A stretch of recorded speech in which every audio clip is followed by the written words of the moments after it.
কত হাবিজাবি দোয়া যে বানায় বানায় পড়ে তার শেষ নাই।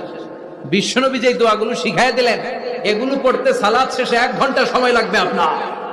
1 ঘন্টার আগে মুসল্লা থেকে ওঠার কোনো সুযোগ নাই। চিল্লায় বলেন ঠিক কিনা?